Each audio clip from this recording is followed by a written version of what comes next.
अच्छा, thank you Nikhil ji. एक बार फिर मैं जो है अपनी प्रॉब्लम्स बताने के लिए आपके ऊपर रिलाई कर रही हूँ। मैं सरपंच नारायण गीतांजलि शर्मा हूँ। पिछली दफ़ा जो था हमारा मैटर, जैसे आपने आप ही के थ्रू जो है ये बात पहुँचाने की आगे कोशिश की थी कि जैसे खुआड़ा में जो है इन्होंने मिट्टी का एक्सप्रेस वे के नाम पे किस तरीके से मिट्टी की लूट मचाई थी, वहाँ से मिट्टी उतार उतार के ले रहे थे, और जो साथ वाले इनके एडजॉइनिंग खेत हैं कैसे ख़राब किए थे वो। अब 30-40 फीट की हाइट जो है उन खेतों की हो गई है, वहाँ पे गॉड नोज इन्होंने आगे किस तरीके से खेती करनी है। खैर वो भी मैटर जो है मेरा चल रहा है अभी साथ साथ। आज का जो मेरा फ्रेश इशू है वो है राजली को लेकर। राजली में भी सेम इशू जो है हमारे सामने आया है कि जहाँ पे कोई एक बंदा जिसने जो यहाँ पे रह नहीं रहे, अपनी मिट्टी जो है वो क्या करते हैं कि खेत की मिट्टी जो है बेच देते हैं। अब ये ब्रिक किल्न वाले हैं, ये तो मिट्टी अपनी इन्होंने खरीद ली कि हाँ भाई हमने उनसे मिट्टी खरीदी हुई है, हमारे पास अथॉरिटी लेटर है डीएमओ साहब का, हमारे पास जो है वो बिल्कुल अथॉरिटी मिली हुई है इनकी कि 6-6 फुट की मिट्टी इनकी निकालनी है। तो ये अपने अथॉरिटी लेटर्स लेकर आ जाते हैं, तहसीलदार साहब के पास जाते हैं, तो वो कहते हैं कि मैडम इनको तो डीएमओ साहब ने परमिशन दी है, हम क्या कर सकते हैं इस चीज़ में। अब मेरा जो एक क्वेश्चन है, इस सारे इशू जो मिट्टी बार बार लिए जा रहे हैं, कभी एक जगह से उतारते, कभी मंदेरा में लगे हुए हैं, कभी आज राजली में लगे हैं, पिछले कल खुआड़ा में लगे हुए थे, पिछले हफ्ते की बात है खुआड़ा में लगे हुए थे। तो इस तरीके से मेरी पंचायत को एक जो है मुझे ऐसा लगता है ये इन्होंने एक वो बना लिया हुआ है कि अपना पर्टिकुलर टारगेट पॉइंट है यहाँ पे कि मिट्टी जब लेनी है लोगों को थोड़ा सा, आप जो लोग यहाँ पे नहीं रह रहे हैं उन लोगों को टारगेट करो, उन लोगों को ज़्यादा पैसे दो और मिट्टी जो है वो लेकर जाओ। अब ये बात तो हो गई मिट्टी बेचने वाले और खरीदने वाले के बीच में। मेरा क्वेश्चन जो है वो ये है कि जो एडजॉइनिंग खेत होता है, आप परमिशन दे देते हैं, साइट विजिट नहीं होती यहाँ पर आकर के, हम जिस चीज़ की परमिशन दे रहे हैं वहाँ से जो ये मिट्टी लेकर जा रहे हैं कहीं और किसी को नुकसान तो नहीं है। अब जो राजली का मैं इशू बता रही हूँ वो क्या है कि मिट्टी खेत की मिट्टी निकाल ली गई है, 6-6 8-8 फुट मिट्टी निकाल ली हुई है। अब मुझे मेरा सवाल ये है, प्रशासन से सवाल है, डीएमओ साहब से सवाल करती हूँ, मैं तहसीलदार साहब से सवाल करती हूँ। तहसीलदार साहब के पास ये अथॉरिटी होती है कि अगर किसी तरीके से लॉ एंड ऑर्डर जो है वो मेंटेन नहीं हो पा रहा है या कोई रेवेन्यू का मसला है जिसकी वजह से लोग जो हैं पीसफुली अपना काम नहीं कर पा रहे हैं, तो वो उसके ऊपर एटलीस्ट वो कोई एक्शन ले सकते हैं। वो अपना जो है रिपोर्ट बनाकर जो थी वो डीएमओ साहब को भेज सकते थे, ताकि उनकी ये जो अथॉरिटी उनको माइनिंग की मिली थी वो रिजेक्ट हो सकती, उनकी विड्रॉ हो सकती थी वो एप्लीकेशन। लेकिन तहसीलदार साहब ने ऐसा कोई एक्शन नहीं लिया। अब मेरा क्वेश्चन ये है कि जो वो खेत अब ऊंचाई पे चला गया है, 8 फीट ऊंचा हो गया है जो खेत, रास्ता चारों तरफ से बंद कर दिया है, 1 महीने में बरसात उतर जाएगी, उस टाइम पे जब वहाँ पे पानी ही पानी इकट्ठा हो जाएगा, लोगों ने वहाँ पे अपनी फसलें लगानी होंगी, कल को धान लगाएंगे, कल को वहाँ पे गेहूं लगाएंगे, अपनी मक्की ज्वार कुछ भी लगाएंगे फसल अपनी। मुझे एक चीज़ बताएं ये प्रशासन, ये मुझे तहसीलदार साहब बताएं, डीएमओ साहब बताएं इवन, कि अगर वहाँ से किसी ने ट्रैक्टर लेकर जाना है वो कैसे जाएगा। हमें कोई एक रास्ता बता दे, हमें ऑल्टरनेट बता दे कि ये रास्ता था मैडम, तो इसी वजह से हम लोग जो थे वो इस चीज़ को ज़्यादा सीरियसली देख नहीं रहे थे।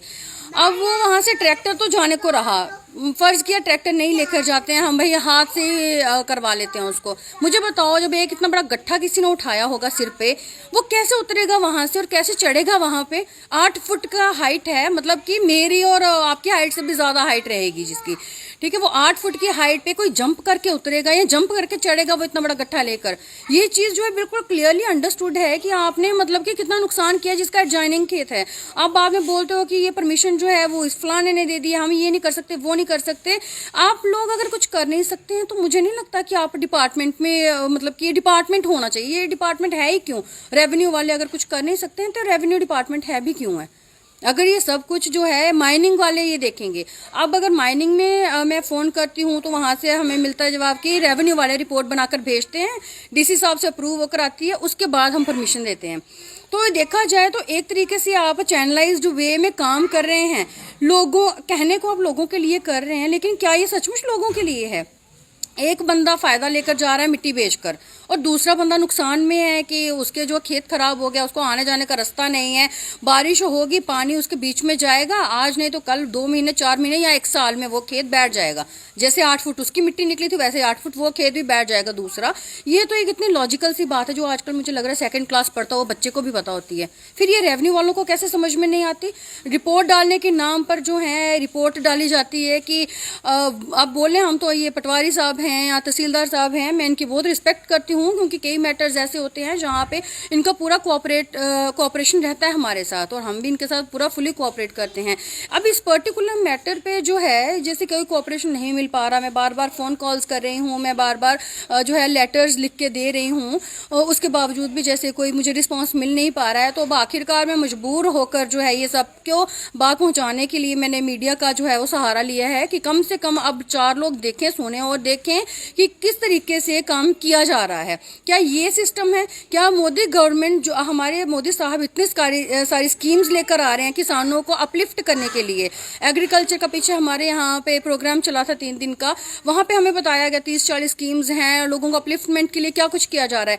लेकिन आप मुझे बताओ, एक तरफ इनके डिपार्टमेंट, ये जो रेवेन्यू डिपार्टमेंट है, या ये लोगों को कोऑपरेट करने की बजाय जो है लोगों को और परेशान करने पे आ गए हैं, जहाँ पे वहाँ पे ये लोग अभी इन स्कीम्स को अवेल करें या वहाँ पे अपनी परेशानियां सुलझाएं। गवर्नमेंट जो है वो बहुत कुछ कर रही है, लेकिन क्या गवर्नमेंट के बाशिंदे जो इन्होंने यहाँ पे ऑफिशियल्स हैं, क्या वो भी उतनी ही लगन से काम कर रहे हैं?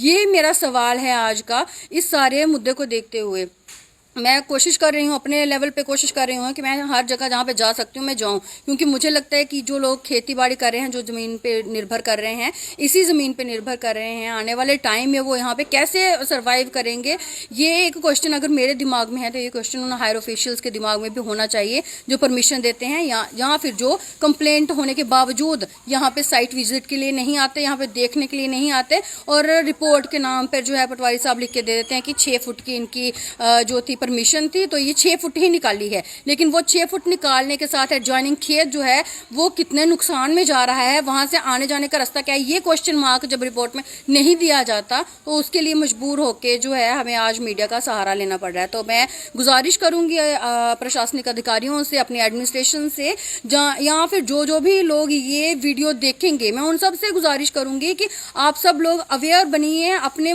राइट्स को लेकर फाइट कीजिए, और इस तरीके की प्रॉब्लम्स जहां कहीं भी आ रही हैं, प्लीज़ अपने एडमिनिस्ट्रेटर्स को आप इस चीज़ के बारे में बताएं ज़रूर। जैसे आज पॉसिबल हुआ तो मैं कोशिश करूँगी।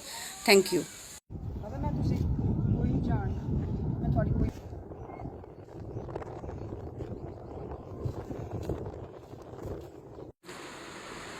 गलबात ये है कि अस राजली ग्रां दा बोला ने, ये साढ़ा डिस्ट्रिक्ट सांबा पौंदा।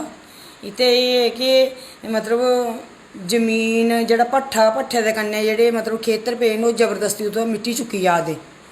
असें इक एप्लीकेशन बनाई ते तहसीलदार साहब गी दित्ती, पटवारी आए, एक पुलिस आह्ला बी आया, ते उ'नें केह् कीता कि हां नेईं पुट्टनी, असें स्टे लाई दित्ता, जे कीता वो कीता।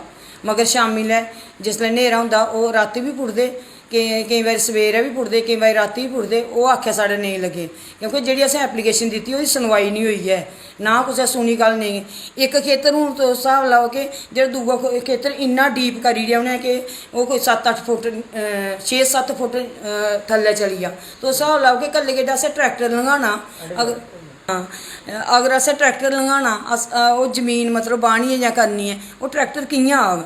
असें जेह्ड़ा JPC आह्ला जेह्ड़ा मुड़ा जेह्ड़ा उसी बी असें बार बार मना कीता, मगर ओह् नेईं आखेआ लगदे। इक किस्म दी गुंडागर्दी करा दे न, जबरदस्ती मिट्टी पुट्टा दे न, रातीं पुट्टियै लेई जा दे न।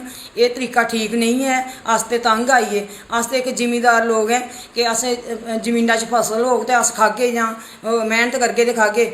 इ'नें जे जमीन ओह् पुट्टियै मिट्टी सारी लेइयै ते ओह्दे बिच्च रेहा केह्? ते एह् जबरदस्ती करा दे न, क्योंकि कुसै दा आक्खे निं लग्गा दे न।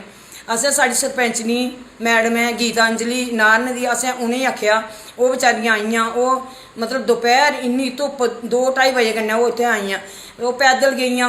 उ'नें बी आखेआ समां उं'दे पर मार निं जान, उं'दे पर उं'दी गल्ल निं सुनन, इ'यां बदतमीजी करन लेइयै। ते उं'दे आने दे बावजूद बी, पटवारी दे आने दे बावजूद बी ओह् अटपटियां गल्लां करन कि असें पुट्टनियां, करी लैओ जो कुछ करना तुसें। एह्दा कोई ना कोई इलाज होना चाहिदा। जमीन जेह्ड़ी मिट्टी है नेईं पुटोनी चाहिदी है, क्योंकि असें किसानें गी नुकसान है। असें इस जमीन बिच्चा फसल होग ते अस खागे जां ओह्दे कन्नै अस टाइम पास करगे।